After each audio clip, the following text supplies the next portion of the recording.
Press conference কোথায় করবেন? এই মুহূর্তে সাংবাদিক বৈঠক করবেন। সমরকে বলবো নেমে আসার জন্য তারা অন্য একটি যে রাস্তা রয়েছে সেই রাস্তায়, সেই গেটের ক্যামেরায় সেখানে তারা সাংবাদিক বৈঠক করবেন। আর এই মুহূর্তে আমরা সেখানে যাচ্ছি। তারা সাংবাদিক বৈঠক করার জন্য সেখানে হাজির হয়েছে।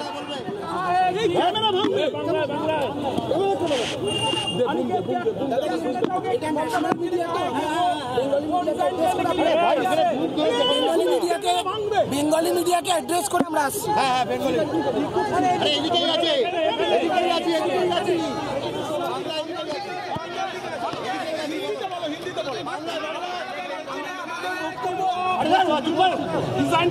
বাংলায় বলুন, বাংলায় ওদিকে বাংলায় বলছে তো। अरे बताओ, अरे बताओ ममता बनर्जी ने कहा है कि वो डिसाइड करने के लिए दाঁড়ান একটু দাঁড়ান শর্ত আমাকে শর্ত ওনাদেরকে বলতে দে। এই দাদা একটা রিকোয়েস্ট করছি, আমরা বাংলায় প্রথমে বলছি, একটা সেনসিটিভ ইস্যু, আমাদের বাংলায় বলতে দিন। বলুন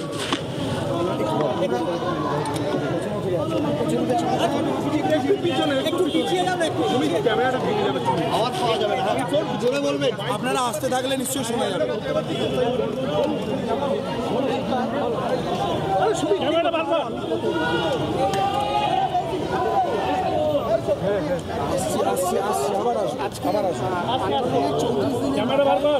আমরা মুখ্যমন্ত্রীর ডাকে সাড়া দিয়ে আজ নবান্নতে আমরা এসেছিলাম। আমাদের যে 5 দফা দাবি, অভয়ার খুন এবং ধর্ষণের নিয়ে আমাদের আমাদের যে 5 দফা দাবি উঠে এসেছে, সেই 5 দফা দাবি নিয়ে কথা বলতে আমরা এসেছিলাম। মুখ্যমন্ত্রী যেরকম বলেছিলেন, আমরা সেরকম খোলা মনেই আলোচনা করতে এসেছিলাম। আমরা এখানে আসার পর আমরা নিজেদের আসার আগে আমাদেরকে যে মেল করা হয়েছিল তার মধ্যেও বক্তব্যের মধ্যেও আমরা স্পষ্ট রেখেছিলাম যে আমাদের নির্দিষ্ট 30 জনের প্রতিনিধি দল এবং 30 জনের প্রতিনিধি দল এবং যেহেতু এই আন্দোলন এখন পশ্চিমবঙ্গের সমস্ত মানুষের সবাই অভয়ের ন্যায় বিচারের জন্য তাকিয়েছিলেন আমাদের দিকে, তাই আমরা তার মিটিংয়ের লাইভ টেলিকাস্টের ডিমান্ড নিয়ে আমরা এখানে এসেছিলাম। আমরা এখানে আসার পর আমাদেরকে নবান্নের সিনিয়র অফিসিয়ালরা এবং পুলিশ অফিসিয়ালরা, আমরা তাদের সাথে কোঅপারেট করছিলাম।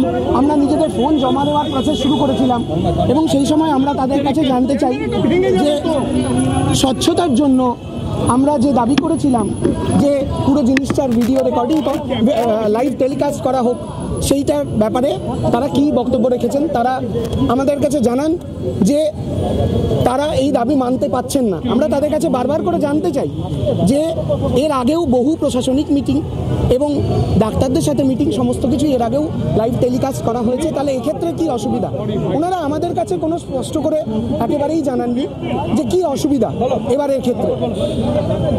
তারপরে আমরা অপেক্ষারত অবস্থাতে আমরা অপেক্ষা করছিলাম, বৃষ্টি মাথায় নিয়েই আমরা অপেক্ষা করছিলাম, কারণ অভয়ার ন্যায় বিচারের দাবিতে এবং আমাদের কর্মবিরতির প্রশ্নে আমাদের সেই সদিচ্ছা ছিল, আছে এবং থাকবে। এই জায়গায় দাঁড়িয়ে আমরা ওখানে অপেক্ষারত অবস্থায় শুনতে পারলাম যে মুখ্যমন্ত্রী একটি প্রেস বিবৃতি দিচ্ছেন। সেই প্রেস বিবৃতিতে উনি ছোট ডাক্তার ভাই বোনদের অনুরোধ জানাচ্ছিলেন যে ওনাদেরকে ভাই বোনের মতো করে আজকে উনি আলোচনার জন্য বসেছিলেন খোলা মনে। আমরা ওনাকে জানাতে চাই যে মুখ্যমন্ত্রী, আমরাও একদমই খোলা মনে আলোচনার জন্যই এসেছিলাম, কিন্তু উনি জানতে চাইলেন, শেষের দিকে আমি দেখলাম উনি বললেন যে জুনিয়র ডাক্তাররা সভাঘরে পর্যন্ত ঢুকলেন না। কেন ঢুকলেন না জানি না, প্রয়োজনে আমি চেয়ার পর্যন্ত ছেড়ে দেবো। আমরা খুব বিনীতভাবে জানাতে চাই যে ম্যাডাম, আমরা চেয়ারের জন্য কোনো আলোচনা করতে আসিনি। আপনি যদি ওটা ভেবেছেন, অত্যন্ত ভুল ভেবেছেন। আমরা এসেছিলাম আমাদের ন্যায় বিচারের দাবিতে, অভয়ের ন্যায় বিচারের দাবিতে, এবং আমাদের যে 5টি দাবি সেগুলো নিয়ে একটি সুষ্ঠু আলোচনা যাতে হয় সেই জায়গা থেকে। এখানে উনি এই যে মন্তব্যটা করলেন যে দরকারে আমি চেয়ারও ছেড়ে দিতে রাজি, এই মন্তব্যটিতে আমরা যার পণ্যই হতাশ হয়েছি। কারণ আমরা এরকম কোনো উদ্দেশ্য নিয়ে এখানে আসিনি। ওই চেয়ারটার প্রতি ভরসা রেখেই আমরা এখানে এসেছি যে আলোচনার মাধ্যমে এই জিনিসের সমাধান সম্ভব। আমরা যে 5 দফা দাবি করেছি তার মধ্যে উনি বললেন যে আমরা সেফটি সিকিউরিটি নিয়ে আজকে আলোচনা হওয়ার কথা ছিল। হ্যাঁ, আজকে সেফটি সিকিউরিটি নিয়ে আলোচনা হওয়া অত্যন্ত দরকার। উনি বললেন যে উনি অভয়ের স্মৃতিতে একটি নীরবতা পালন করবেন ভেবেছিলেন। নীরবতা পালন আমরা অনেকবার অনেক জায়গায় করেছি, কিন্তু আজ 34 দিনের মাথায় এসে এই আলোচনা ফলপ্রসূ হওয়া খুব দরকার ছিল। আমরাও একই কথা মনে করি, এই দরকার ছিল, কারণ এই জিনিস পশ্চিমবঙ্গের প্রত্যেক সাধারণ মানুষের মানসিক এবং শারীরিক স্বাস্থ্য দুই দিক থেকে এখন বিপর্যস্ত, পুরো পশ্চিমবঙ্গের মানুষের। এই জায়গায় দাঁড়িয়ে আমরা মনে করেছিলাম যে আমাদের এই আলোচনাটা করা দরকার। সেখানে এই যে আলোচনাটা যে হতে পারলো না শুধুমাত্র প্রশাসনিক জটিলতার জন্য, এটাতে আমরাও যারপন্নাই হতাশ হয়েছি। এবং উনি যে বললেন যে কার বিরুদ্ধে কারো যদি কোনো অভিযোগ থাকে তাহলে সেটা বিচার সুপ্রিম কোর্ট করবে, সিবিআই করবে, অবশ্যই আমরাও তাই বিশ্বাস করি। কিন্তু আমাদের দাবির 5 দফা দাবি আমি মনে করি পশ্চিমবঙ্গের প্রত্যেকটি মানুষের কাছে এখন জানা। সেখানে তারা কি মনে করছেন যে আমাদের বিচারের অভয়ের ন্যায় বিচারের দাবির সাথে এই যাদের অপসারণের জন্য আমরা আওয়াজ তুলেছি, পুরো পশ্চিমবঙ্গের মানুষ যার অপসারণের জন্য আওয়াজ তুলেছেন, সেই দাবি কি ন্যায় বিচারের সাথে কোনোভাবে তার যোগাযোগ নেই? অবশ্যই যোগাযোগ আছে। এই মানুষগুলি যদি তাদের পদে বহাল থাকেন তাহলে তদন্ত প্রক্রিয়া বিঘ্নিত হওয়ার যথেষ্ট সম্ভাবনা আছে।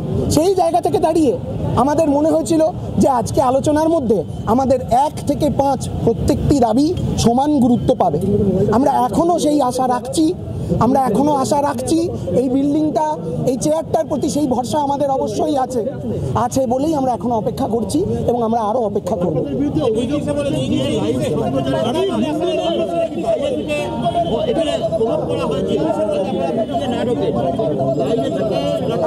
আমরা আবার এখন জানতে পাচ্ছি যে নবান্নের দরজাটিও সম্ভবত বন্ধ করে দেওয়া হয়েছে।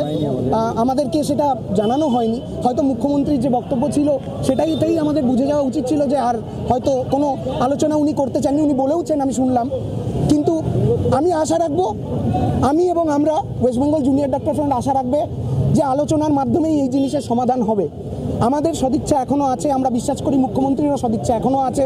আমরা নিশ্চয়ই, আজ না হোক 34 দিন আমরা রাজপথে পড়ে আছি, দরকার হলে 35 দিন থাকবো, 36 দিন থাকবো, 37 দিন থাকবো, কিন্তু আলোচনার মাধ্যমেই এই সমাধান বেরোবে, এটা আমাদের বিশ্বাস।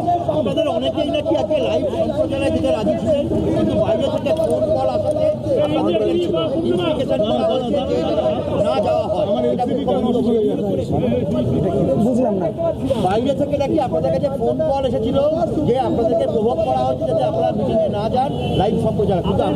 না, এখানে সম্পূর্ণ ভুল কথা।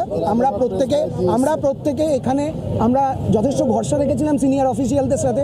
আপনারা দরকার হলে তাদেরকেও একবার প্রেস কনফারেন্স করে জিজ্ঞেস করতে পারেন যে জুনিয়র ডাক্তাররা প্রথমে এসে কি বক্তব্য দিয়েছিল।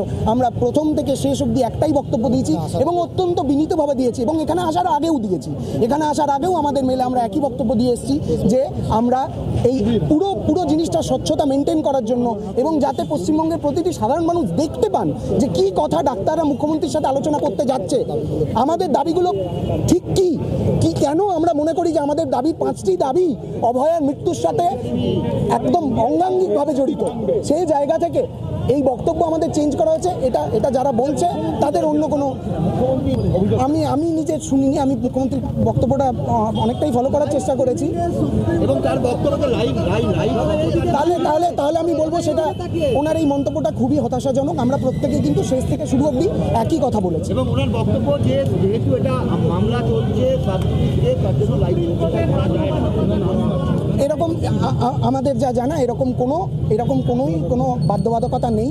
এবং যদি তাই হয় তাহলে আমি এটা বলবো যে এই জিনিস নিয়ে সোশ্যাল মিডিয়া থেকে শুরু করে এমনকি মুখ্যমন্ত্রী নিজেও বহু সাংবাদিক সম্মেলন থেকে এই ঘটনা নিয়ে কথা বলেছেন, অনেক সরকারি অফিসিয়ালরাও বলেছেন। তাহলে প্রত্যেকেই কি সাবজুডিস ম্যাটার নিয়ে কথা বলছেন বলে ক্যামেরার সামনে বলবেন না? নিশ্চয়ই নয়। আপনাদের পরবর্তী কার্যক্রম আপনারা কি আমরা আমাদের অবস্থান মঞ্চে ফেরত যাব। আমরা যেরকম প্রথমে আমি বললাম, যখন শুরু হলো তখন যেরকম বললাম যে আমরা অপেক্ষা করব, তারপরেই জানতে পারলাম যে নবান্নের দরজা বন্ধ করে দেওয়া হয়েছে। তো যদি এই দরজা বন্ধ হয়ে যায়, আমরা আশা করব এই দরজা আবার একদিন খুলবে। হ্যাঁ নিশ্চয়ই, হ্যাঁ আমাদের আন্দোলন মঞ্চে আমাদের অবস্থান চলবে। আমরা ওখান থেকে প্রেস মিট করবো।